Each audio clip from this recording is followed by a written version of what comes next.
আসসালামু আলাইকুম। আজ তৈরি করে দেখাচ্ছি নানখাটাই বিস্কিট বেকারি স্টাইলের তৈরি করব। আর এটা তৈরি করতে কিন্তু খুব কম উপকরণ লাগে আর খেতেও অনেক টেস্টি, তৈরি করাও অনেক সহজ। দেখতে পাচ্ছেন এটা কিন্তু অনেক মচমচে হয়েছিল, খেতেও অনেক ভালো হয়েছিল। চলুন কিভাবে বানাচ্ছি দেখে নিই। প্রথমে একটা বাটিতে নিয়ে নিচ্ছি আইসিং সুগার হাফ কাপ বা চিনির গুঁড়া, আর নিয়ে নিচ্ছি 1 কাপ ময়দা। এখানে আমার মেয়ে আমাকে হেল্প করছে। আর দিয়ে দিচ্ছি হাফ চা চামচ বেকিং পাউডার, 1 টেবিল চামচ গুঁড়া দুধ আর সামান্য 1 চিমটি লবণ। খুব ভালো করে শুকনো উপকরণ মিশিয়ে নিচ্ছি। আর এবার এখানে দিয়ে দিচ্ছি রান্নার রেগুলার তেল হাফ কাপ, আর এখানে দিচ্ছি 2 টেবিল চামচ ঘি। আপনারা চাইলে কিন্তু এটা পুরা ঘি দিয়েও তৈরি করতে পারেন, তবে 2 টেবিল চামচ দিচ্ছি আমি। এটা করে টেস্টটা অনেক ভালো আসে, ফ্লেভারটাও অনেক ভালো পাওয়া যাবে। আর সাধারণত নানখাটাই বিস্কিট তেল দিয়েই তৈরি করা হয়। খুব ভালো করে হাত দিয়ে মিশিয়ে একটা শক্ত খামির তৈরি করে নিচ্ছি। এটা কিন্তু শক্তই হতে হবে, আর এখানে কিন্তু কোনো পানি ব্যবহার করা যাবে না। এটা সম্পূর্ণ তেল দিয়ে একটা খামির হবে।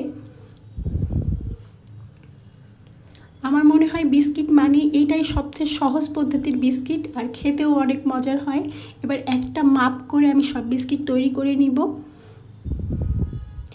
কিছুটা খামির নিয়ে হাতে এভাবে একটু চেপে চেপে নিতে হবে যেন খুলে না যায়, যেহেতু এখানে পানি ব্যবহার করা হয়নি সেই জন্য একটু খুলে যাওয়ার সম্ভাবনা থাকে। এবার হাত দিয়ে এভাবে গোল শেপ করে নিব। চাইলে আপনারা যে কোনো শেপ করে নিতে পারেন। এবার এখানে একটা বেকিং ট্রে নিয়ে সামান্য ঘি ব্রাশ করে নিয়েছি। বিস্কিটগুলো এভাবে দিয়ে দিচ্ছি, একটু ফাঁকা করে দিয়ে দিচ্ছি। এভাবে গোল শেপ দিব। একসাথে আমি অনেকগুলো বিস্কিট দিচ্ছি। আর এর উপরে দিয়ে দিব বাদাম কুচি, কিছু বাদাম কুচি করে রেখেছিলাম দিয়ে দিচ্ছি। আর এই কাজটিও আমার মেয়ে আমার সাথে হেল্প করছে। এবার আজ আমি ওভেনে বেক করব 180 ডিগ্রি তাপমাত্রায় 10 থেকে 12 মিনিট। বের করে নিয়ে এসেছি, 12 মিনিট হয়ে গিয়েছে। দেখতে পাচ্ছেন এটা অনেক গরম, এটা কিন্তু সম্পূর্ণ ঠান্ডা করতে হবে। গরম অবস্থাতে এটা নরম থাকে। বাকিগুলো আমি তৈরি করে নিয়ে এসেছি। এবার এটা সম্পূর্ণ ঠান্ডা হয়ে গিয়েছে। দেখতে পাচ্ছেন এটা দেখতে কত সুন্দর লাগছে, খেতেও কিন্তু অসম্ভব মজার। একবার বাসায় এইভাবে তৈরি করে দেখতে পারেন। আর এটা কিন্তু অনেক ঘিয়ের ফ্লেভার আসছিল, 2 টেবিল দেওয়ার কারণেও কিন্তু এটা অনেক ভালো লাগছিল।